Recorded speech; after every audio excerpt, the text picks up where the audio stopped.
I'd like to take a moment first to wish a heartfelt, speedy recovery to L. Brooks Patterson and all who have been injured this past week.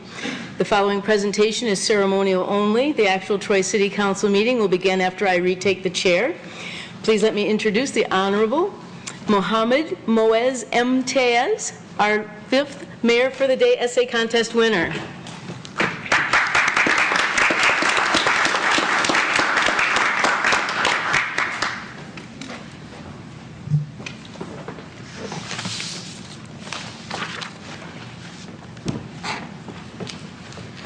My name is Mohammed Moaz Emtiaz, and I'm your mayor for a day.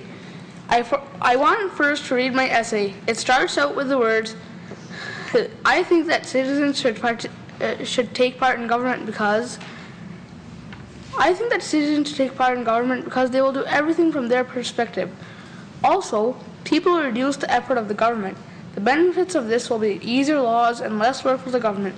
This is why citizens should take part in the government.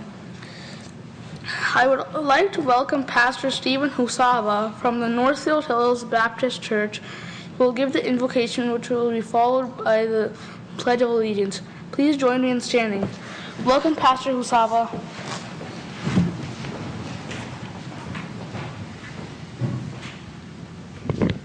Let us bow our heads as we come before our God. Our Holy Father in heaven, you who created us, you formed us, and you called us by name. We thank you for this day of life that you've given to all of us. Let us appreciate it and let us be thankful in your holy name. We ask your blessings and grace upon our mayor. We ask your blessings and grace upon the city council. And may, Lord, you guide them and lead them in the path of truth. And may they be a blessing to the citizens of Troy, that truly that we will give you the glory and honor and praise in all that we do and say in this meeting. In Jesus Christ we pray. Amen.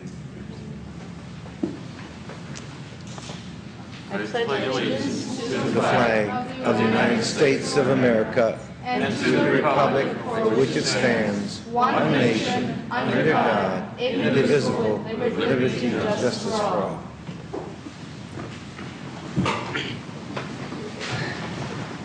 Thank you. Please be seated. The August 13, 2012 meeting of the Troy City Council is now called to order.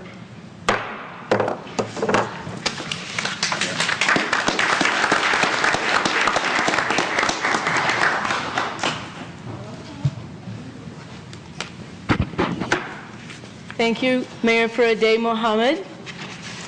When we toured the City Hall last week, Mrs. Emtiaz indicated that they had just come from Canada to the United States this year, and so this participation in our local government has been a very warm welcome to them, and indeed we do welcome you.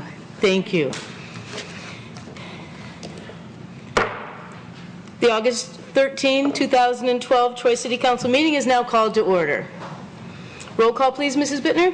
Mayor Daniels? Here. Councilmember Campbell? Here. Councilmember Fleming? Here. Councilmember Henderson? Here. Mayor Pro Tem McGinnis? Here. Councilmember Slater? Here. Councilmember Teets? Here. Quorum present. There are no certificates of recognition, special presentations, or carryover items. There is a public hearing regarding the granting of an industrial facilities exemption certificate for U.S. Ferrothane Corporation at 750 West Maple. Mr. Licari, welcome. Thank you. Good evening, Madam Mayor, members of council. Two things different about this public hearing. You'll remember in the past that generally for a tax abatement, we have two public hearings, one to establish a district and then one to consider the abatement. U.S. Ferrothane already has an abatement in Troy. It was granted last summer, just slightly more than a year ago. So there'd be no public hearing to establish a district. In this instance, they're going to invest about $2.5 million over a 5-year life of the abatement. Total taxes would be about $96,000, of which about $32,000 would be city taxes. So their savings on the total tax bill is about $48,000, and about $16,000 of that is the city tax. The interesting thing about Ferrothane, again, they moved into a building last year that had been vacant for about 5 years. They also brought an abatement with them from Madison Heights, has about 3 more years to run. The abatement from last year is a 3-year abatement. They invested about $1 million. The Madison Heights abatement was about $715,000, and as you can see, this is $2.5 million. So the company is growing. When they moved in from Madison Heights, they brought 74 jobs with them that were not in Troy. They were going to create another 8 jobs with the abatement from last summer, and this abatement here will create another 23 jobs. So that's 31 net new jobs to the city of Troy. Again, the company is growing. They've taken over a building that was just in very bad shape, and they've done a great job with the property, and they are investing in the community. They do meet all of the considerations for the council policy on tax abatement, and obviously management would recommend approving this abatement. And I can answer any more questions if you have any. Any questions from the council? Thank you, Mr. Licari. The public hearing is now open. Is there anyone in the audience who would like to speak on this issue? Yes, sir, Mr. Peters?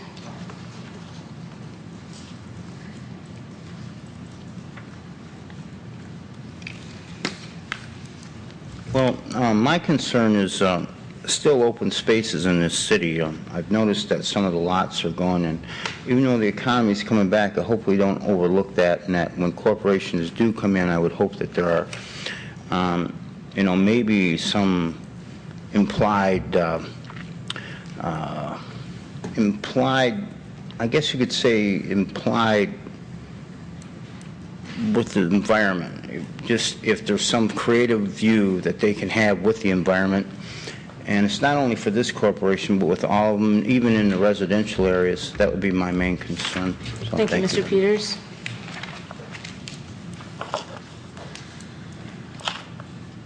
The public hearing is now closed. Would someone like to move the resolution forward, please?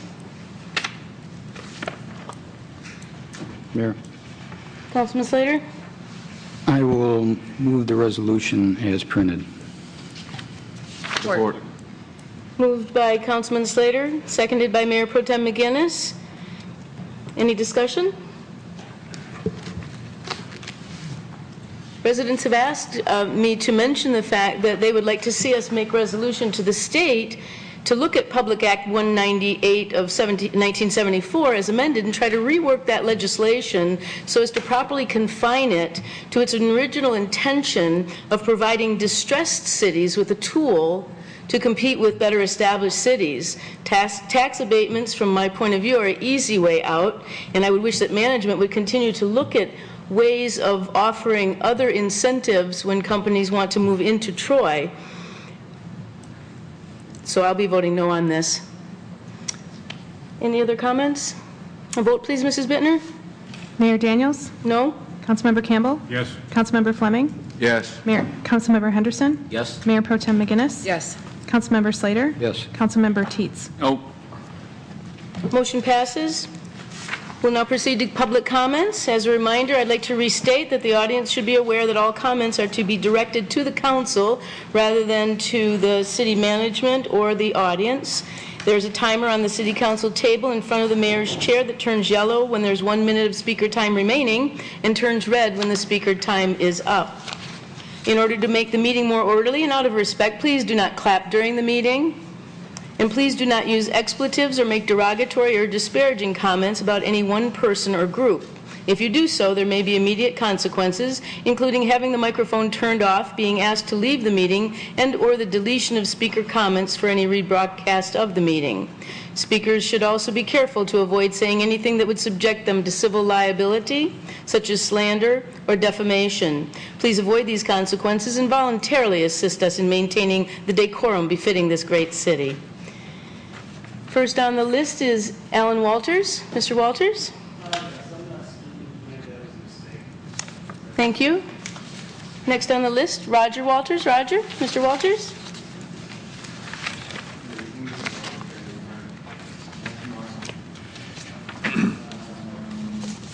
Good evening. Good evening, everybody. Mayor Daniels, and Could you speak into the microphone, please? good evening, Mayor Daniels, and everybody. Just not feeling too shifty tonight. I called I discussed with you on the phone or let you know about a no right turn signs being posted up on Boyd Street to alleviate the traffic on there. Mr. Fleming, I think you were pretty well aware of it. My brother spoke with you a few moments or a little bit ago about it. You can take it from there. Bill Hootery should fill you in, everybody.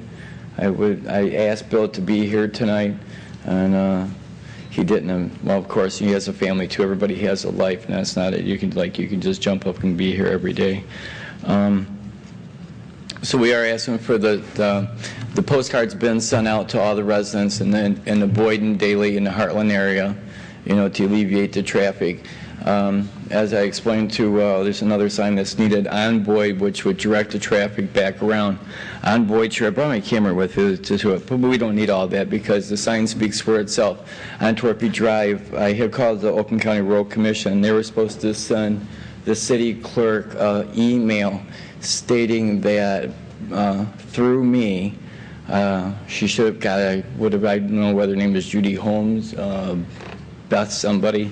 I'll find out. But she was to send the email, I believe it was on Wednesday, to the city clerk's office stating that Torpy Drive is a no outlet street. Okay, it's posted no outlet. So as we all know what no outlet means you go down and you come back out, correct? If I'm not correct, I'd ask all you people here to correct me on that right now, so I'm well aware of that, the understandings that I misinterpreted that what no outlet means. I thought stop meant stop, not just keep going through it. So I just wanted to clarify that. So there is a sign posted there. Okay, so can we complete what has been started? Postcards have been put out there. 65% of the homeowners that we spoke with in the area that were distributed. So it's a good poll. It's going to happen this time. It's going to alleviate a lot of traffic. Now we have another impaired child at the very beginning of the street. So we have it at the top of the street, we have it at the stop signs, and then we have it at the end of the street as well. So we have a conflict of traffic and cars and people coming through there. When we talk about the safety of our kids, it's the signs that are needed. This will alleviate a lot of problems. They say about congestion, about turning there. Appropriately, the timing is perfect. I even have the film to actually show you, if you'd like, at timing that I had taken the time from 16 Rochester Road up to right to 16 Rochester Road, going north on Rochester Road, no traffic, none at all. So there would be no reason why that you would want to cut down Daly anymore. So that's why the signs would be in play. That way we could alleviate a lot of problem, and plus with the no outlet there, that cuts everything. That directs everything directly to the school completely. I mean, that's completely. That's me not never coming back up here again, and that directs all the traffic right. And it doesn't back up traffic because if you just, like I told Bill Hootery, if you just stand there and just look from 8 o'clock to 9 o'clock in the morning, there is no traffic going northbound on Rochester Road and 16. You could walk across it blind. I can even walk across it, and I shouldn't be. But it's just to prove to a point that it's valuable and it's usable. And we put it out there as the best issue to alleviate all the, I was just reading it in here about cutting through the back of their traffic. As a matter of fact, there was a machine out there I was reading it on about cutting through the back of your yards and traffic and so on and so forth, you know. It's like cutting across the parking lot. So this would alleviate that, and there is no traffic going westbound on 16. So actually, it's the best issue you can ask for, and it doesn't cost anybody a penny, except for one thing.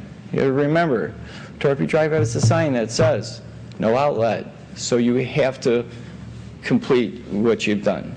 So either you do one or the other, and by doing that, by putting the no outlet sign there, means that you go down and go back up, which is efficient. That means you no longer go through our backyards, and nobody complains anymore. And when we looked at it, we figured that would have been the best issue out of all issues, instead of go paying OHM again or whoever you paid last time to do the survey. Yeah, OHM.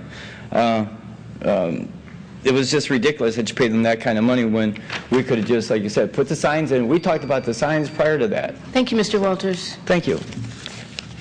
It's a benefit. Thank you. Daniel Fair.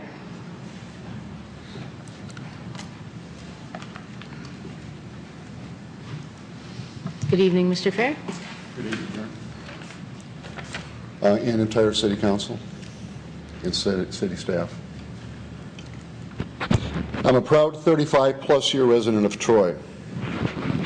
I recently read in the Troy Times that a volunteer Troy firefighter has sustained heat exhaustion during a training exercise. I have also recently heard that a Warren firefighter had been injured in the line of duty. Almost every day in the news, of one kind or another, you hear that one of our finest have given the ultimate sacrifice in the effort to help keep us all safe. Thankfully, it's my understanding that Troy has never lost a firefighter during their 72 years of service.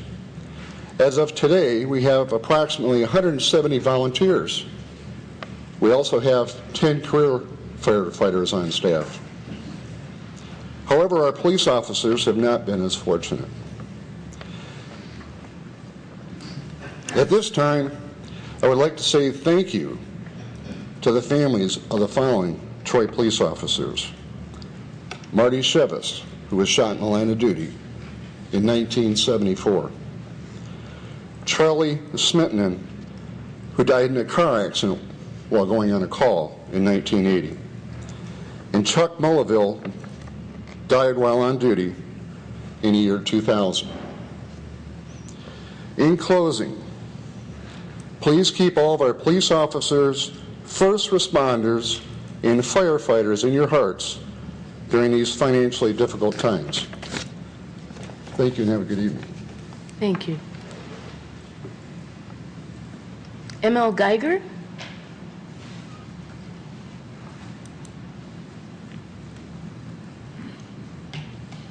Good evening, Mr. Geiger. 67 years ago this week, I watched the Japanese admirals and generals in their full military dress uniforms go into General MacArthur's headquarters office in Manila for the purpose of making the arrangements for the formal surrender of the Japanese military on board the battleship Missouri a few days later, and to be given the conditions of occupation of Japan. That was the end of World War II. Tomorrow is the official designation as VJ Day. Now, how did all this happen? It is my belief that the unification of millions of Americans and the sacrifices that they made, along with the similar actions of a number of our allies, that unified effort brought about the successful conclusion of World War II. Now, what I think this does is give us a chance to reflect on what that could do for us today. I have not seen in my lifetime anything approaching that unified effort in this country. 9/11 only reminded us of it. If all people in government and a lot of individuals as citizens put aside their own agendas and look for common ground unification at this level of the citizens and leaders of Troy, Detroit, this county, this region, the state, and at the federal level. If we could all get some common ground, unified effort around which we could all support. As I see it, there is no end to the improvement that can be made to this world for it to be a better place to live, work, and play. Thank you. James Savage?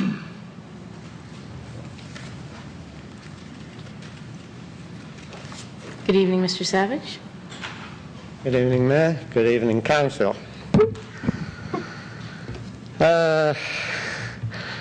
I watched the replay of July 23rd study session, which I was not allowed to speak at.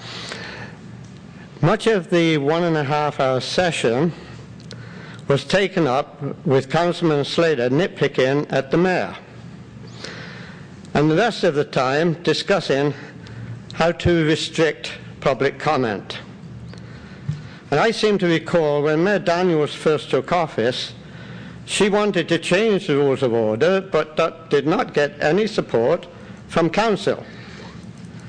Now everybody's all keen to support the rules, when there's already a lot of damage done. Public comment has not always been the kind of spectacle that we have seen in the last 8 to 9 months. It used to be constructive and valuable.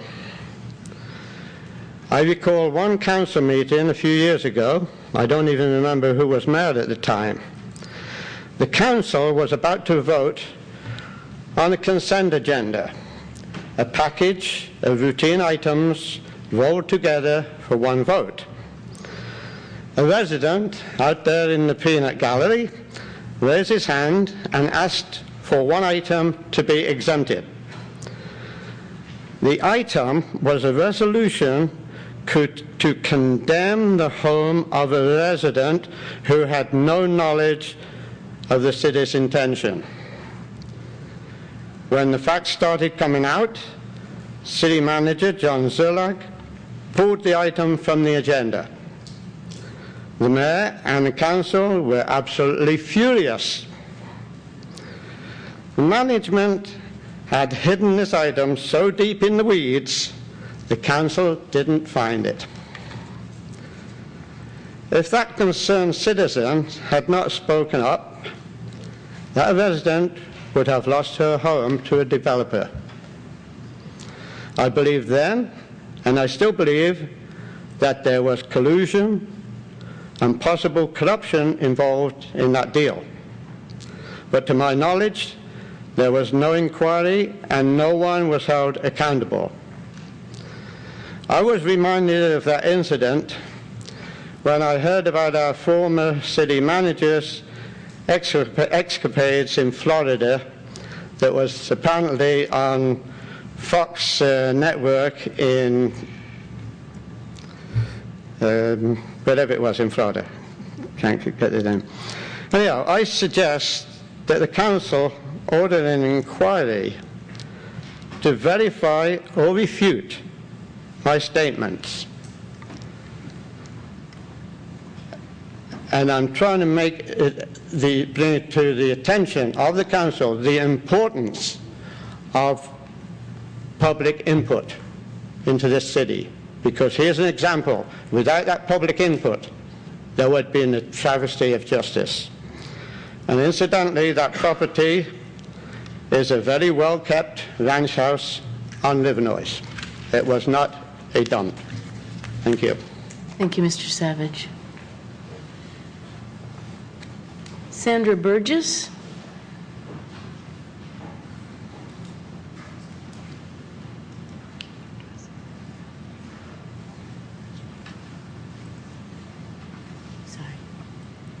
Thank you, Madam Mayor, members of the City Council. I'm here on behalf of the Board of Directors of the Troy Chamber of Commerce this evening to announce to you and the residents of our community and the people who work here and traveling through here that next week, Sunday, August the 19th, is the beginning of Troy Restaurant Week. 16 of the finest restaurants in our community and Troy Chamber members will be having special pricing at their fine establishments, and this is an opportunity for fine dining for all of you, and we hope that many will take advantage of this opportunity.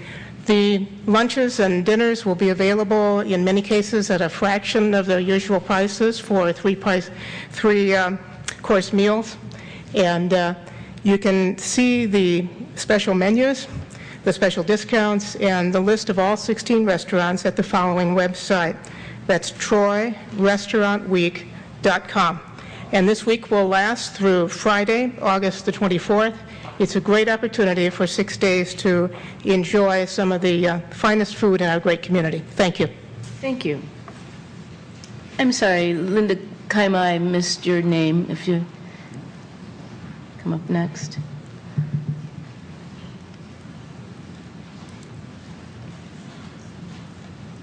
Good evening, Ms. Kaima. Good evening, Council. I have a few issues to discuss this evening. Ms. Daniels, you recently posted on your Facebook page, quote, in case you want to know the truth, end quote, regarding Sterling Heights City Councilman Paul Smith. I don't doubt that you biked to a meeting, how you met Paul and Maura Smith, that he doesn't smoke, that they live in a quiet, attractive Sterling Heights neighborhood in a brick ranch with their dog.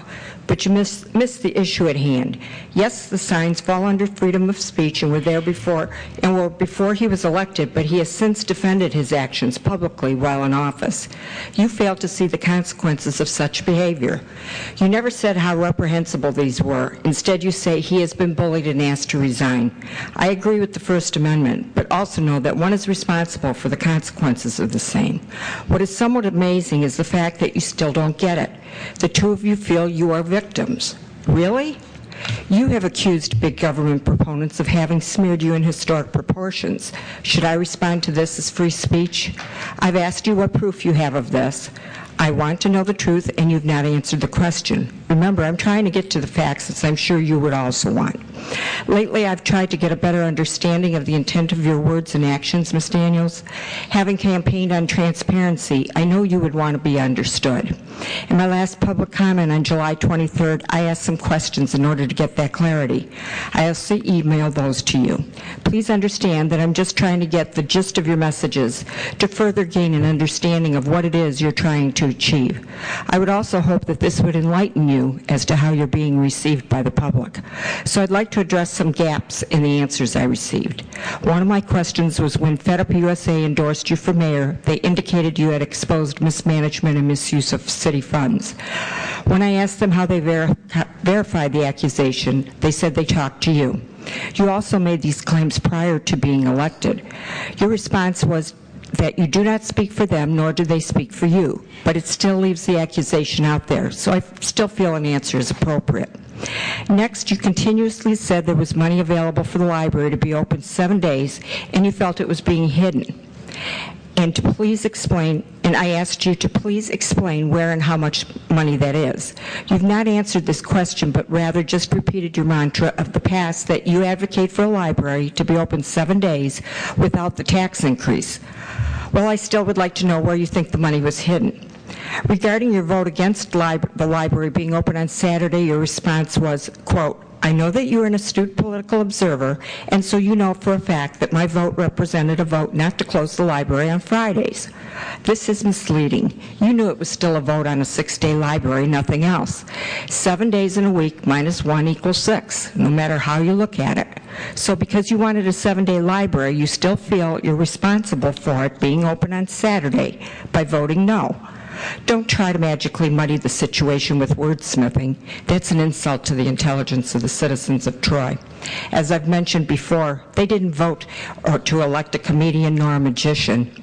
Now, accusing those involved in the recall as malcontents, you answered, quote, malcontent means dissatisfied, which there are always some dissatisfied constituents, no matter who's on council. I agree, you can't please everyone, but let's look at the definition of the word. As a noun, it's a person who is dissatisfied and rebellious. As an adjective, dissatisfied and complaining or making trouble. You can't take part of the definition and use it to your advantage. You ran the Mayor for a Day contest, and there were 6 winners, each opening a specific council meeting. The July 9th winner is still up on your Facebook page. We have since had another winner, Matthew Profka, opening the meeting on July 23rd and then again today. I do find it interesting that the student on the page for the last 3 weeks just happens to be the son of one of your big supporters, but I'm sure this is just a coincidence and oversight and can be explained to Matthew's family. If there's another reason, please correct me. I hope this helps and that I will receive the answers still needed. Remember, you campaigned for transparency, and I'm trying to understand your intent with various comments, actions, etc. However, your responses and lack thereof are nothing short of politics as usual, as are the wordsmithing, eliminating the whole picture, etc. You've not represented our fine city to the best of your ability, or perhaps you have, I don't know. What I do know is it's not working. Please resign. Thank you, Mrs. Klima. John Kaluz? Oh, I'm sorry. Mr. Peters, did you want to speak again? He is on the list. I'm sorry.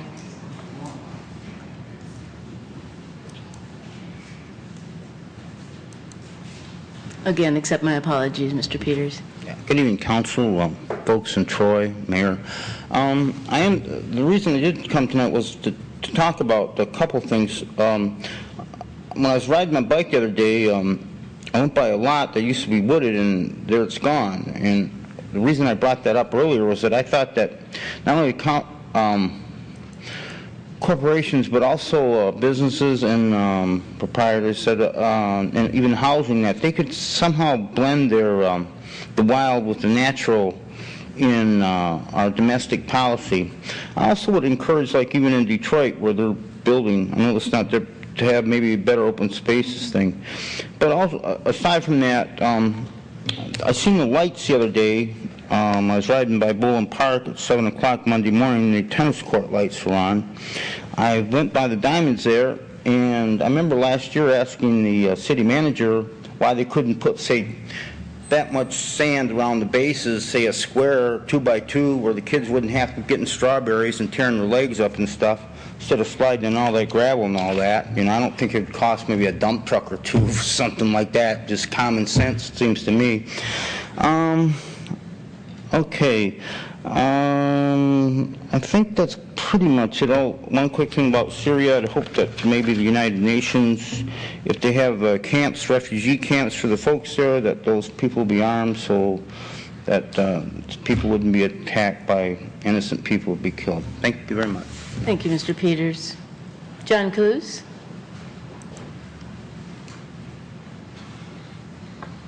I'm sorry for miscalling your name. Good evening. Good evening. My name is John Coolez, and I'm here representing the Recall Janice Daniels effort. It's no secret that we've had great success in our efforts, collecting over 8,800 signatures and reaching the ballot. Because we've had numerous requests about how we're proceeding, I'm pleased to announce that we're holding a fundraiser this Sunday, August 19th. It'll be at a local business, Joe Cool's, located right next to the Troy Sports Arena. It'll begin at 6 o'clock in the evening, and we'll have a local band of Troy residents named Tavistock, a silent auction, and appetizers. We're suggesting a $25 donation to attend. So I invite my Troy neighbors to come celebrate our constitutional right to hold a referendum on the failed leadership of Janice Daniels. So please, if you live in Troy or you don't live in Troy, come join us and help recall Janice Daniels. Thank you. Marianne Bernardi?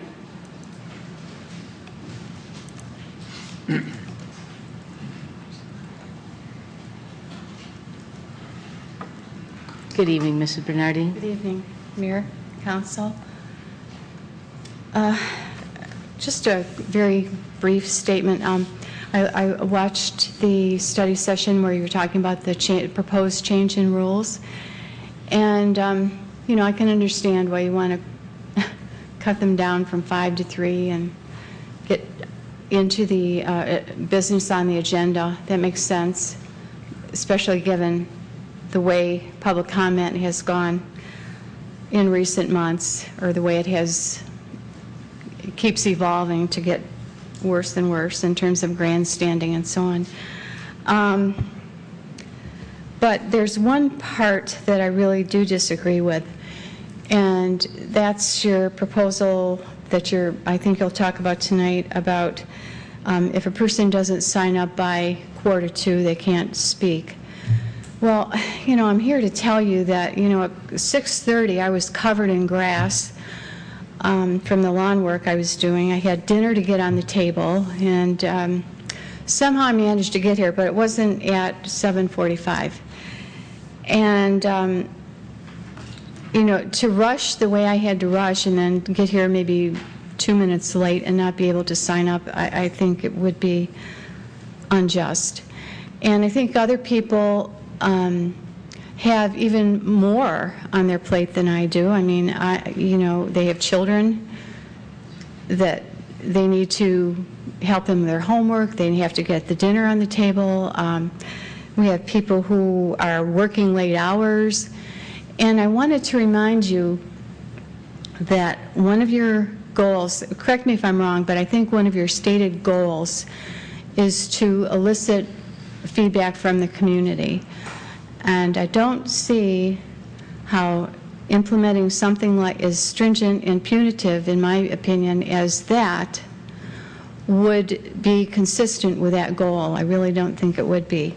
I think if residents do make a concerted effort to get here, and they get here before their item is on the table, that they should be able to sign up. I really think so.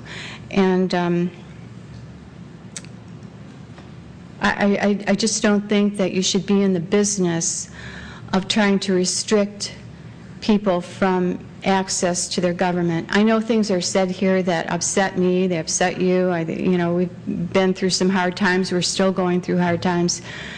And, I too would like to just shut off public comment sometimes and just say, oh, why do we even have it? But, our government and our form of the way we live in the United States of America depends upon citizen participation. And I think we all need to bite the bullet and support it. Thank you. Thank you. Martin Howrelack?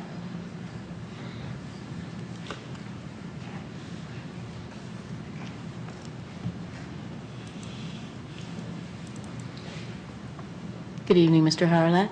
Good evening, Mayor Daniels and members of the Troy City Council. I come today to address item I-5, which is the proposed amendments to your rules of procedure.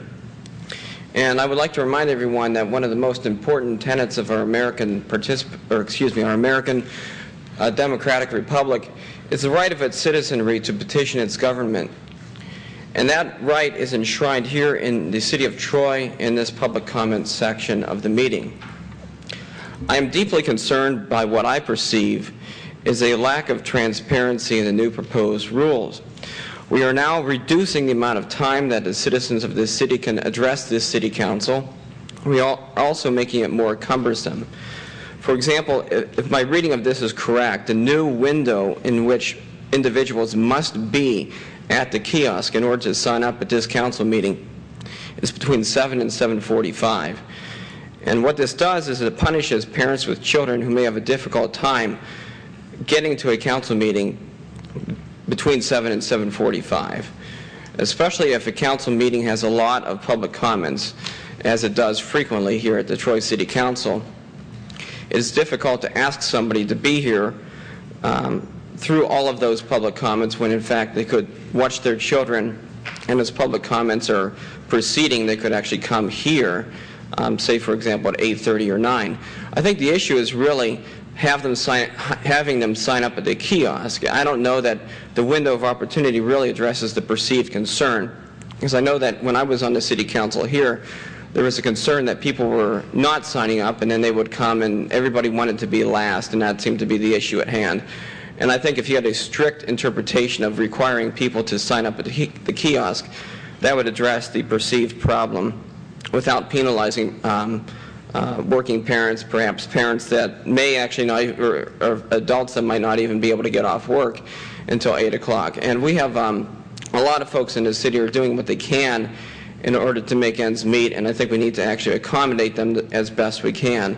I could take a negative approach and say this is bad and beat my fist here at the table, but I believe all 7 of you are trying to do your best to represent the citizens of this city, and so what I'm doing is I'm appealing to your desire to do the best in representing the citizens of Troy by pointing out the potential problems here.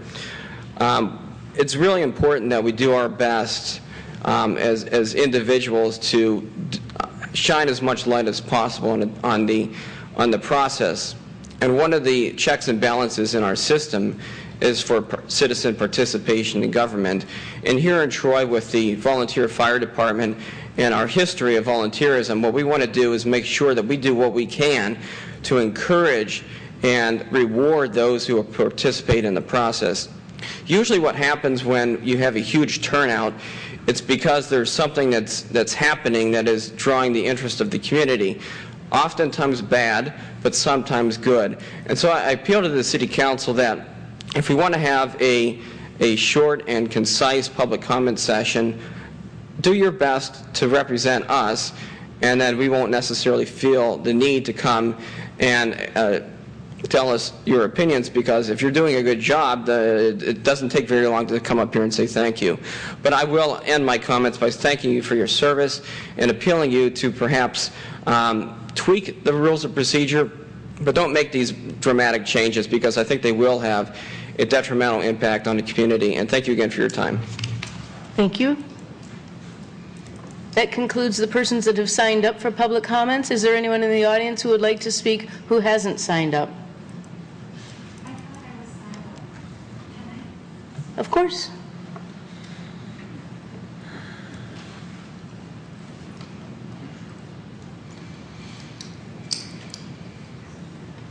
Good evening. Good evening. I wanted to thank you all for the candid conversation you had the last meeting about the state of the city and when the timing of that address should be. And let me be clear, I'm not bringing up September or not September. That's not the gist of my comments. I think you should just proceed with what you want to do, and that's fantastic. But I wanted to point out how honest that conversation was and why it occurred. The state of the city used to be at a standard time. It was every February. And when the 1.9 millage, operating millage, was coming up for a vote, it got set aside. And it got set aside because of the politicization of that millage vote. You might recall that there was actually a complaint filed, a campaign finance campaign complaint filed at that time for the one little lowly mailer that came out from the city. The mayor at that time became concerned about proceeding with her state of the city, that she would be ridiculed for politicizing it, and wanted to wait. Since then, it's been something that's just waffled all over the place. Union negotiations might be impacted by it, so on and so forth. What I liked about that conversation is it was honest, and I think you all walked away thinking, gee, this is something that could maybe be fixed. My suggestion would be for the city of Troy that pick February, just like the same time frame as the state, right after the State of the Union, all consistent. The county is right then. It leads right into our budget study sessions.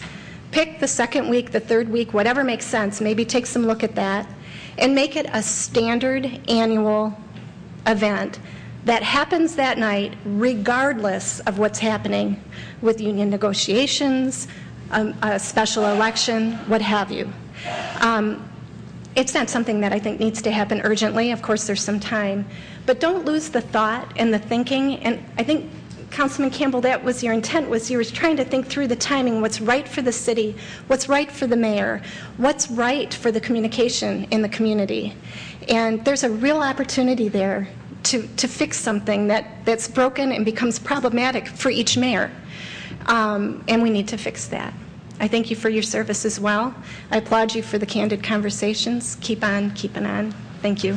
Thank you. That concludes public comments. Would the council like to take a 5-minute break? We'll keep going, okay? Response to public comments? Councilman Fleming? Yeah, I appreciate everyone that spoke, but specifically in regards to things we're going to be talking about in item 5 tonight, I think we do need to take that under consideration, the timing. So I appreciate Mrs. Bernardi and Mr. Howard for bringing that to our attention. I think that's something we'll discuss here shortly. But thank you. Any other comments? Mayor.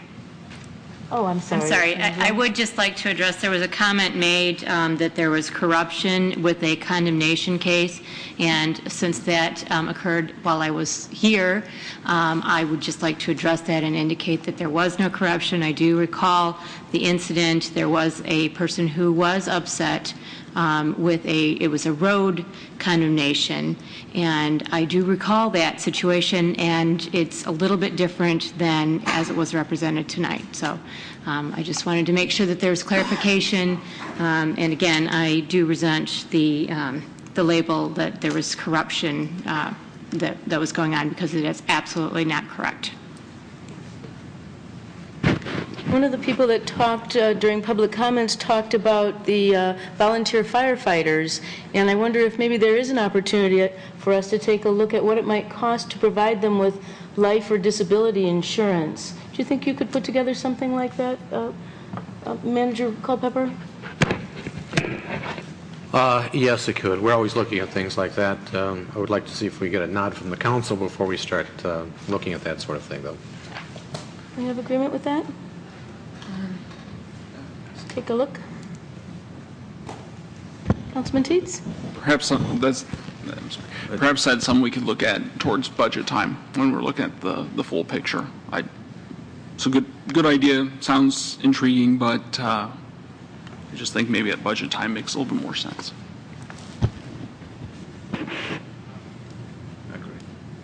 Okay. Any other comments? There has been a postponed item put on the table, and that is Councilman Henderson's issue about the distracted driving ordinance. Did you want to move that forward, Councilman Henderson? Is it a postponed item? I thought we were going to discuss that later on. I saw it on the table. It was placed as a postponed item. Oh. I'm sorry. Well, actually, it says on here that it's moved. What, are we just going to discuss this now, or should we? It was postponed from the last meeting to this meeting, so it shows up in this section. Okay. You could table it until a later time in the meeting, or you can address it now. It's up to you. Councilman Henderson, would you like to address it now? I think it's linked in with other things that Councilman Fleming put together, so we may be able to talk about the entire chunk at one With the time. letters, in the letters section, Councilman Fleming? Mayor, I think it may be better to address it now, because where I link it in is in council referrals, and it's for discussion and wouldn't necessarily be voted on tonight. This, if you wanted to, we could vote on this tonight, but if you want to wait and cover it in my section under council referral as one of the items there, probably wouldn't be voting on that tonight. So that's my understanding. So I think that's your call, Councilman Henderson, if you want to deal with it now, or We certainly just referral it and talk about it later. We can talk about it, sure. Maybe to start the discussion, Chief Mayor put together what we asked for last week, all the documentation that went into the decision to put that ordinance together originally. So maybe if he wants to give us a kind of a recap, or if, we could go line by line through that ordinance or that paperwork. Point of order. Your point is, Councilman Slater? I think you're going to have to move the resolution to have a discussion on the resolution. That's correct. Okay, I'll move to discuss the distracted driving ordinance. A second? I will second H1 as printed there. Okay. Moved by Councilman Henderson, seconded by Councilman Fleming. Discussion?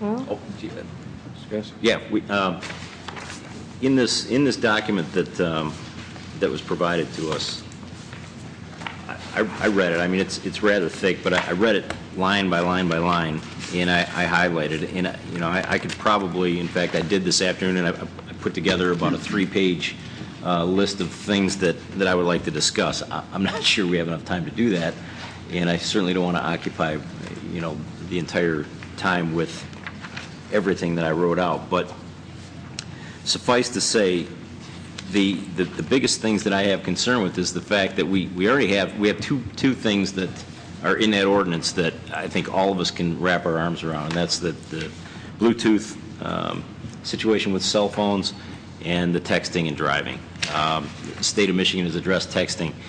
But what I find is interesting, reading through all this documentation, all of the decisions that went into this really pertain to more or less texting and driving. What's included in that third paragraph that I have issue with is any conceivable thing that could happen inside a vehicle. And one of the notes that I made is, if I'm, and I'm going to use some ridiculous analogies here, if I'm swatting a fly or rolling up my sunroof in the car and I have my hands at 7 and 4 position and I'm doing this, nobody can see whether both hands are on the steering wheel or I have a full control of my automobile with both hands. And that's really what the essence of that paragraph pertains to. Now, if I cross the line or if I run into the back end of somebody because of those actions, we certainly have careless or reckless driving, and those things are indicated in this list of documents that we were provided. We have ways to ticket and to take care of incidents that occur. I just don't like the subjective way that can be interpreted by a police officer or anybody else for that matter.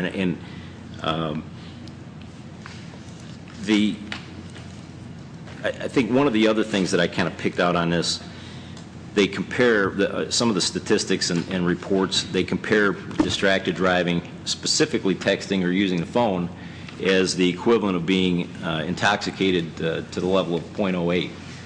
And if that's the case, if that truly is the case, then we're issuing warnings and letting people go that are texting and driving currently.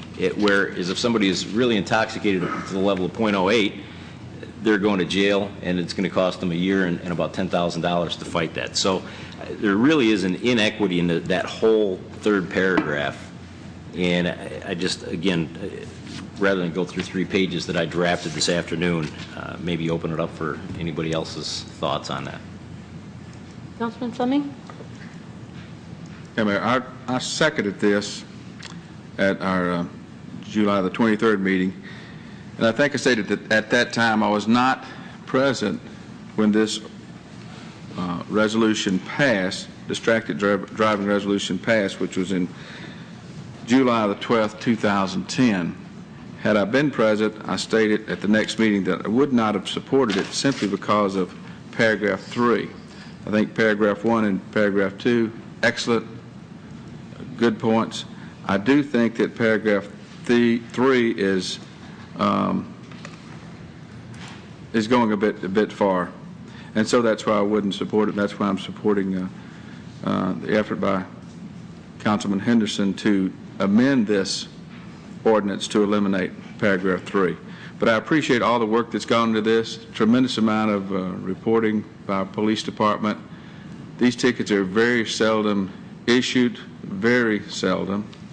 And I asked a few questions, but as far as I'm concerned, I don't need any more answers. My opinion hasn't changed on how I feel about this, but I do appreciate all the work that's gone into it. But I believe it's strong enough, distracted driving. For paragraphs 1 and 2, we don't need 3. And I haven't changed my opinion on that in 2 years. Any other comments? I noticed in the tickets that were issued, a list of tickets were prepared, and I appreciate this information. In March of 2011, a driver was going 93 miles an hour while holding chicken nuggets in one hand and the dipping sauce in the other. I think he should have been issued points. I don't think there's any reason to want to go easy on him in terms of a punishment for that. That's just inexcusable. So I would agree that there's laws on the books that can handle most of these issues. And I think that the police department still has discretion, great discretion, and I know that they use it very well, and I respect the police department a great deal, but I'm also in agreement with Councilman Henderson and Councilman Fleming. So is there any other comments? Would you like to move a resolution forward? May I make two more comments? Yes, I'm sorry. You already... Real quick, there's a comment later in the report that says we issue warnings, and that is that it's similar to the seatbelt legislation when it first came out. Well, I recall when that seatbelt legislation first came out, they were not going to pull anybody over as a primary offense.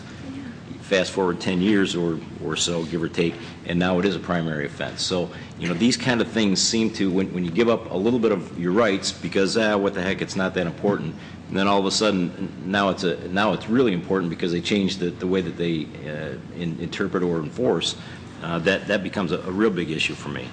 And then further, there's a quote in there that says, although these individuals were not involved in crashes, their behaviors were similar to those who became involved in traffic crashes. So is that profiling or is it not profiling? And have we made criminals and bad drivers out of people before they were even commit an infraction? So that's, again, my fundamental, and these are all in the reports that we were given to try to promote this. And then lastly, there were two options available at the time. There was an option A and an option B. Option A was to mirror the state's legislation. Option B was this. What I'm offering up is a hybrid between A and B. Let's keep the phone usage down, and let's eliminate texting and driving. I think anybody can wrap their arms around that. What I'm suggesting is just eliminating that last catch-all basin for every conceivable thing that could happen inside an automobile. Madam Mayor, since I don't see any other council people who want to make a comment, I'll go after. Oh, maybe the Mayor Pro Tem would like to speak first. I'll go after. What I'd like to do is I'd like to invite Chief Mayer to come forward. The last time he spoke on this issue, he was speaking extemporaneously. He hadn't reviewed facts and figures and of that sort. Since he has done that, whether the vote goes one way or another, I think there's some importance in listening to what he may have to say based upon his research. Chief Mayer? Right. Did you want to... Good evening. Evening, Mayor and Council. What the city manager is referring to was I supplied the information that the council requested from the previous times we submitted data, and that's what this was. This is all a recap of that information. The information that came up that there was some question about was regarding the number of officers that wrote the violations. There was a question on that, whether or not we had these 6 violations, and those were written by 5 different police officers. So it isn't just one officer writing all these violations. And the warnings was 12 different officers gave 19 different warnings. There was also some question regarding our policy. We do have policy within the police department to not write these violations unless we see some overt action that leads the officer's attention that there is another violation that occurred, and that's why they wrote it. It's another tool in a police officer's belt.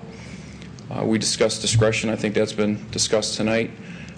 This is seen as another tool for police officers to enforce the law instead of using the reckless, the careless, and the other thing like that. Mayor, you pointed out the one case where the officer could have written reckless. That's the officer's discretion. He looked at the circumstances there. There's other cases in there that clearly fit what the ordinance was. This is the amount of data that we provided is the old data. There's some things that I started to look at that I was prepared for tonight. I didn't get near the amount of data that I anticipated getting between these meetings because we had some other matters came up that required a lot of time from the police department and took away our ability to do a lot of research I would typically like to do ahead of time for this type of thing. So I haven't given it its due course. But I have some data there that I provided tonight. And I stand ready to answer if there's any questions. Are there any questions for Chief Mayer? Thank you so much. Thank you. Thank you, Chief. Mayor Pro Tem McGinnis?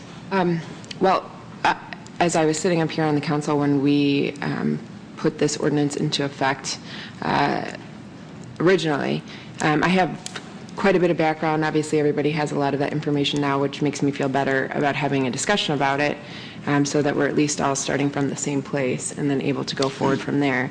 And just to recap, I felt that there was a need for this at the time that we passed the ordinance. There was a lot of community input, I think, before and after. There was a lot of opportunities for interaction and discussion with residents, with businesses, with the police department to see whether or not there was a need here and that this law would fit the need.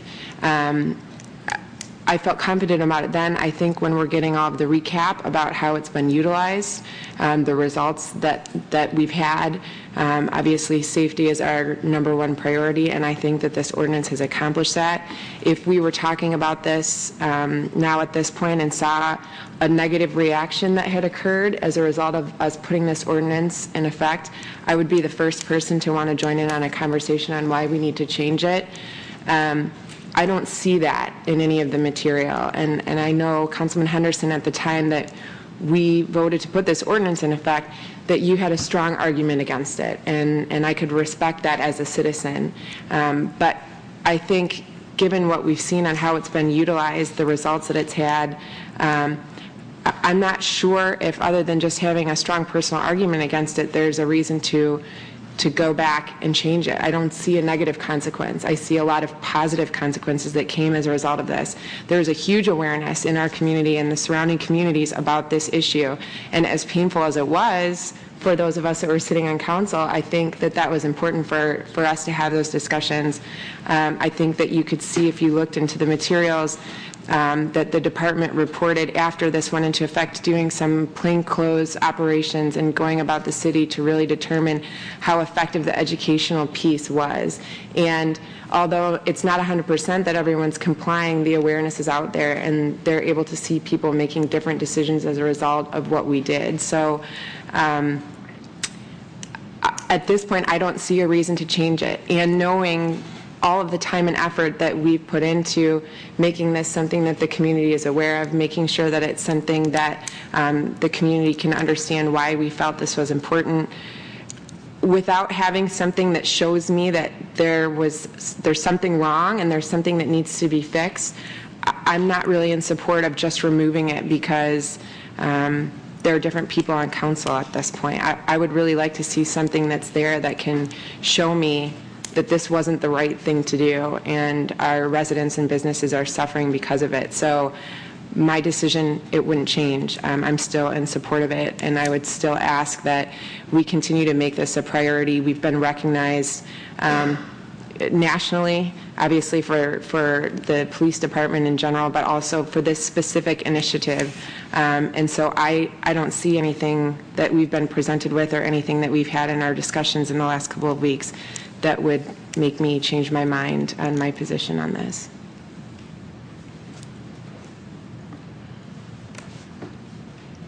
Vote, please, Mrs. Bittner.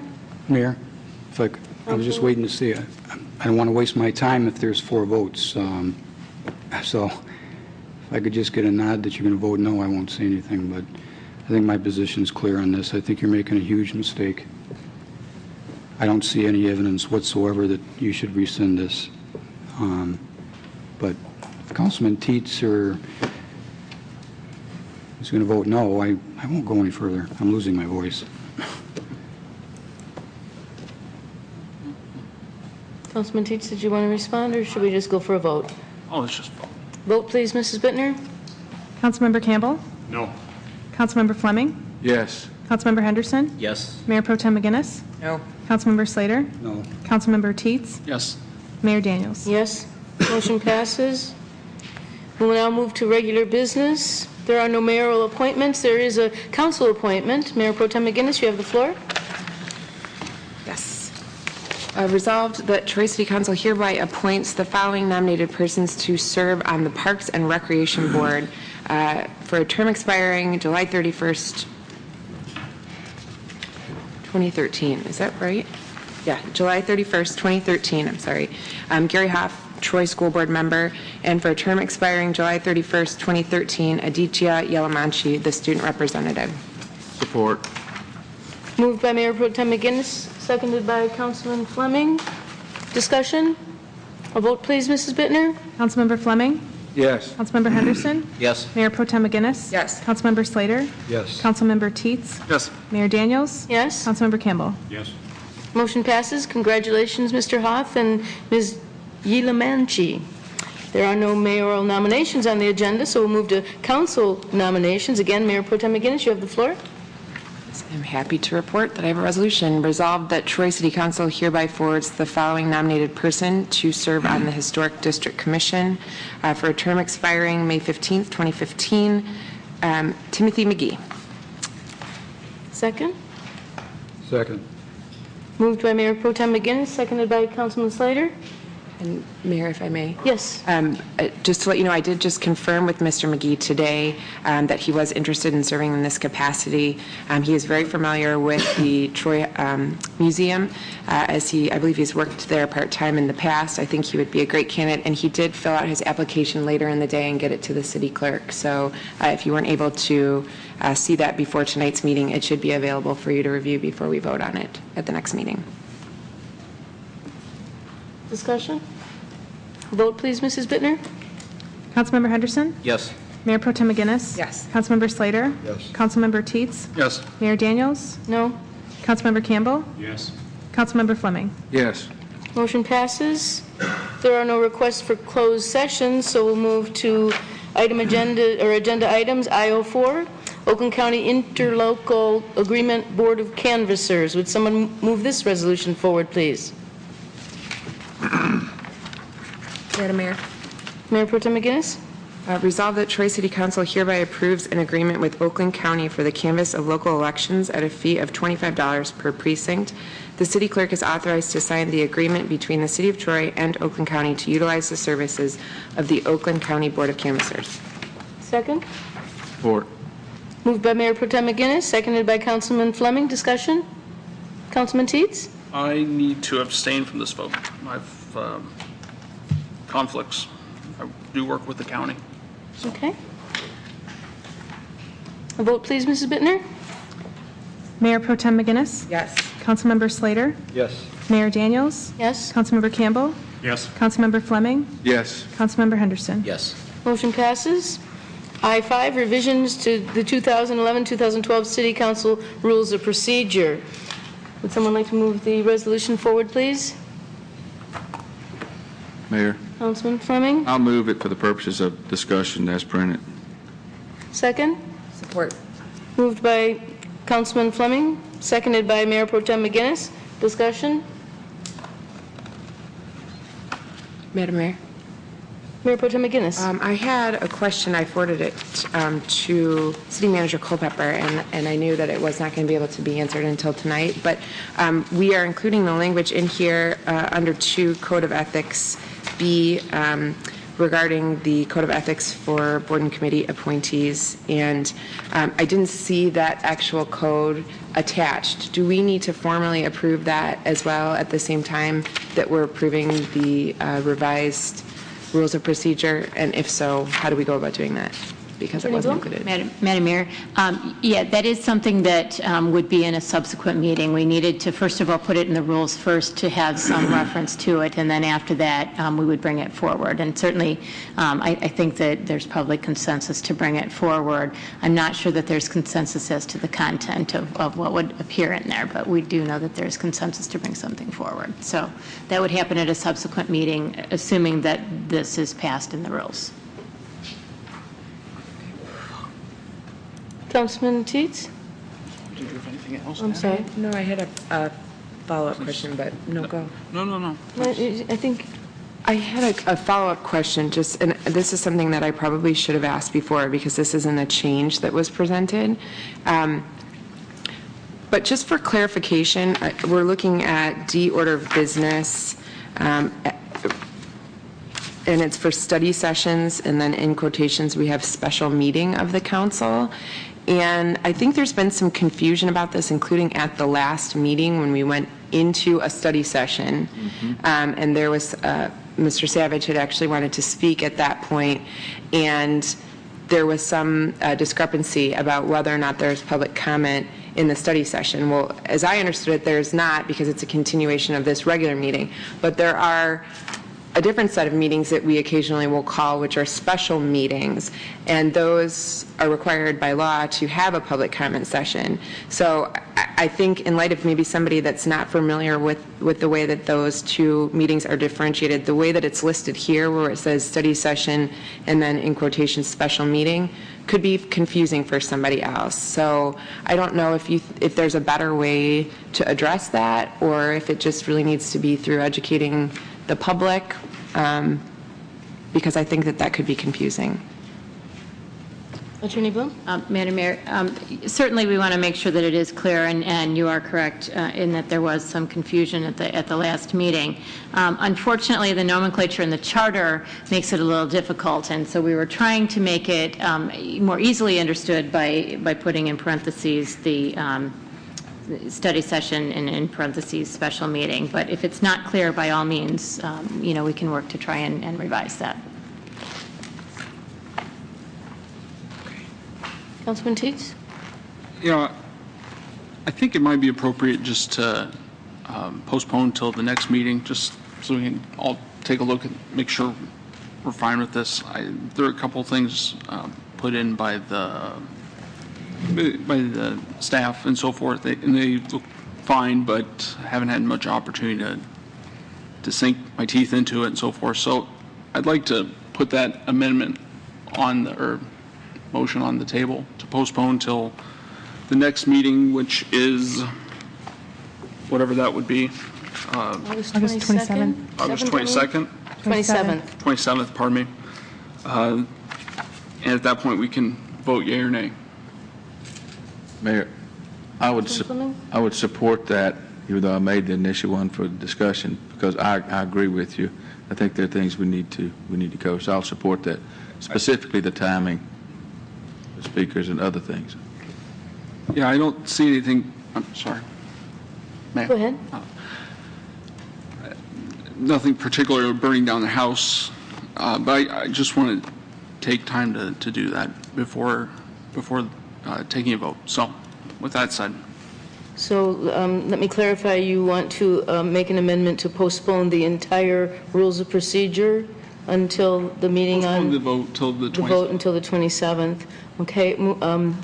Amendment moved by Councilman Teets, seconded by Councilman Fleming. Vote, please.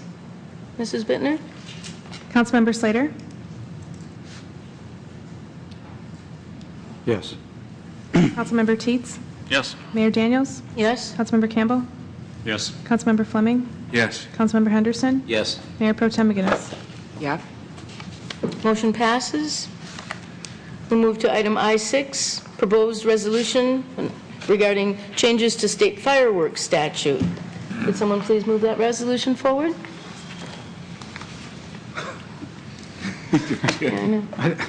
I'd like to read it, but my voice is leaving me. Are you? I could read it for you. Mayor Pro Tem Let me McGinnis, move it she speaks forward. very well. No. Yes. Let's see. I'll go ahead and move it forward. Whereas 2011 PA number 256 amended the law concerning fireworks in the state of Michigan, and these new provisions were effective on January 1st, 2012, and whereas the revised state fireworks statutes, specifically MCL 28.451, at sequence, it resulted in many complaints and concerns being raised by municipal constituents during the most recent 4th of July holiday period, and whereas the statutory revisions to MCL 28.451 also contain provisions that have created some concerns for Michigan municipalities. Now, therefore, be it resolved that the Troy City Council strongly urges the Michigan Legislature to revisit and revise the state fireworks statutes, MCL 28.451, to address the following. Provide clarification as to the powers of municipalities to establish reasonable regulations on all days, including designated holidays, in furtherance of the municipal obligation to provide for the public peace and health and safety of persons and property. These municipal powers include, but are not limited to, restrictions on the hours that fireworks can be discharged or restrictions on the locations that fireworks can be discharged. remove any potential conflicts between the Michigan Occupational Safety and Health Act, PA 154 of 1974 as amended, the Michigan Fire Prevention Code Act, PA 207 of 1941 as amended, the International Fire Code 2009, and MCL 28.451. Clarify the storage and disposal responsibilities imposed on municipal officials for seized or illegal fireworks. Articulate the preemptive abilities of municipal government to enact emergency moratoriums based on hazardous environmental conditions. Clarify the powers of municipal officials to enforce reasonable regulations on all days, including designated holidays. Explicitly affirm that fireworks distributors and entities are not exempt from any and all local municipal regulations governing temporary businesses. Apply consistent regulations governing minors who purchase, use, store, or discharge fireworks. Explicitly delegate inspection responsibilities to municipal officials, since this will increase the knowledge and preparedness for emergency responders, as well as the timeliness of the inspections. This also requires coordinated provisions for payment to the municipalities for the inspection and other work performed. Be it further resolved that the city clerk shall send a copy of this resolution to all state elected officials representing any portion of the city of Troy. May I have a second? Second. Moved by Mayor Daniels, seconded by Councilman Slater. Discussion, please. Mayor. Councilman Slater. I just want to thank the law department for putting this together. It was exactly how I think we should send it back to Lansing. And I see that they're putting together a committee in Lansing to revisit a mistake that they made when they passed this. So I'm encouraged by that, and I think they're going to look forward to having resolutions like this from municipalities that they can look at to help draft some new language. And I appreciate the law department putting this together. I think it's exactly what we're looking for. Thank you. I would like the council to consider an amendment to make the provision more clear that we need to receive a portion of the monies collected that's outlined in the current legislation for the development and the enforcement and the storage considerations that have to be taken into effect. I think this is going to be a costly endeavor for all municipalities, so I think that the funding issue should be a separate bullet point instead of just included as a line item in the 8th bullet point. Do I have a second for that amendment? Okay. No second, so we'll just vote on the amendment as written. Councilman Teets? I'll be voting no on this for a couple reasons. Fireworks are, they can be very annoying late at night, and it has a question to do with more the issue of externalities. I think everyone likes their own fireworks, but they dislike their neighbor's fireworks. And that's a question of, because you see your neighbor's fireworks and it's the noise and the externality of them deciding how to use their time and material. That said, and so therefore I would support a change and a limit to the hours and so forth, because we have to set some confines on what we expect out of our neighborhoods. Unfortunately, this goes too far. It outlines the time that, or pardon me, it asks that we change the type of fireworks. It defines who should be setting them off and where, and I have some concerns about that, and I believe that we already have the tools to respond to those sorts of issues of where and who, and so that's why I'll be voting no, and that's pretty much it. Mayor? Councilman Slater? I don't think that's accurate that we're trying to change that. Maybe the city attorney could speak about that. I don't see anything in here about changing the type of fireworks. Madam Mayor, no, the type of fireworks is not specifically addressed in here. There is a reference to juveniles and treating juveniles the same for the purchase as well as the use of them. So to that extent, there could be something saying who it is that, in the resolution, who it is that we're trying to get regulations for under the state statute. But no other restrictions as far as who can do it. Councilman Henderson? I support it because we're essentially giving it back to the state of Michigan to make the determination, and they're going to get these types of things presumably from a lot of different communities, and they'll pick and choose kind of a menu of items that they're going to try to address to appease as many of us as they can. So I'm in support of this. A vote, please, Mrs. Bittner. Councilmember Teets? No. Mayor Daniels? Yes. Councilmember Campbell? Yes. Councilmember Fleming? Yes. Councilmember Henderson? Yes. Mayor Pro Tem McGinnis? Yes. Councilmember Slater? Yes. Motion passes. That concludes our regular business. We now move to consent agenda items. Are there any items that need to be removed for discussion?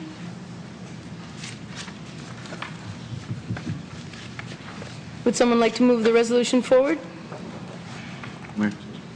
Councilman Fleming? Resolved that Troy City Council hereby approves all items on the consent agenda as presented. Second. Moved by Councilman Fleming, seconded by Mayor Pro Tem McGinnis. Discussion, please. A vote, Mrs. Bittner? Mayor Daniels? Yes. Councilmember Campbell? Yes. Councilmember Fleming? Yes. Councilmember Henderson? Yes. Mayor Pro Tem McGinnis? Yes. Councilmember Slater? Yes. Councilmember Teets? Yes. Motion passes. Under memorandums and future council agenda items, there's a notice of public hearing scheduled to be on the agenda of the next regularly scheduled city council meeting to be held on August 27, 2012, for a rezoning application changing the land located at the intersection of Stevenson Highway and 14 Mile Road from office to integrated industrial business. In an effort to speed up the process, management is providing notice of the hearing without customary backup data that can be obtained by contacting the planning department or by reviewing the planning department agendas on the city website. Under council referrals, I have asked to get council agreement to my publishing the information I believe is most relevant to the public on my city website bio page. I've included a copy of a brief resume that details where I've worked, the tasks I've been responsible for. I think it's a good resume, but I think that the community is better served to know our philosophies, so I would like to have only the first page of the attachments published for me. I don't want to spend a lot of time on this, but I've tried for about 6 months to get management agreement on this, and I can't, so I wanted to bring the matter to council and get your approval. Discussion, please. I have something. It seems to me like what you want to put on your website is what you do when you're running for office, which all, it's great. That's what people vote for you for. What we're looking for now is basically what your historical background in your work has been. And I think that's how everybody else's is set up. And very honestly, I don't see why we would have a separate one just to meet your requirements, very honestly. So I would vote absolutely not. Okay. Other discussion? Madam Mayor. Mayor Pro Tem McGinnis? Again, we haven't addressed this before because I think at least during the time I've been on council, and I think for a time period that was quite extensive before that, there was just a really basic format that was utilized for the website so that people that come to the city website, obviously there's a wealth of information there and they can get some basic information about council members. If they choose to put it up there, there's no requirement that we put a bio up there. But I think for the sake of aesthetics, how it looks on the page, and also I think for the sake of making sure that we're providing uniform information that follows the appropriate laws in terms of what the city website can be used for. I was under the impression that's why we were using that format. And I do have some concern about what you've presented. I think it's probably something similar to what you've heard from staff for the last 6 months, that the way that it's presented, I'm not sure if there could be some potential for a Campaign Finance Act violation. I don't know if that's something that the city attorney could comment on, but I think Councilman Campbell articulated that, you know, you have the ability to use your own website, and I know that you do that, that you have creative license over what goes on it, but I think that there may be some concern about utilizing the city website to handcraft a way that you'd want to be portrayed, to the citizens. So I'm concerned about that. I think that that's why I would prefer to keep a tight leash on it. I was hoping that we wouldn't have to have a conversation about it, but I think now that it's out there, we might as well discuss it. So those are my concerns, and I don't know if the city attorney has anything to add on that issue. I'm assuming that there have been some conversations on why we've used the format we have in the past and why we want to stick to it. So perhaps it would be helpful if we had background on that. Attorney Bloom? Mayor, I would indicate the timing right now with the recall election out there is subjecting the city to more intense scrutiny than what we've had before. Under campaign finance, no public resources can be used in support of or in opposition to a campaign. And because of that, I am concerned about the potential exposure to the city under the Campaign Finance Act. Again, it's the timing at this point in time when there is a recall election that has been certified. I don't see anything on this page that is promoting any kind of a political agenda. It talks about my experience in marketing, advertising, contract preparation. It talks about my philosophy on what city officials should do. It talks about some of the goals that I have as mayor. And I think that that's all important information for the city, for the residents to know. As Mr. Culpepper has said, there are no written rules or protocol established to govern the format other than unwritten precedent, tradition, and space limitations. I haven't taken up too much space. It's a little bit different, but then in November of 2011, the majority of people that came out to vote seemed to indicate that they wanted something different. This is a little bit of a difference. I don't think that there's any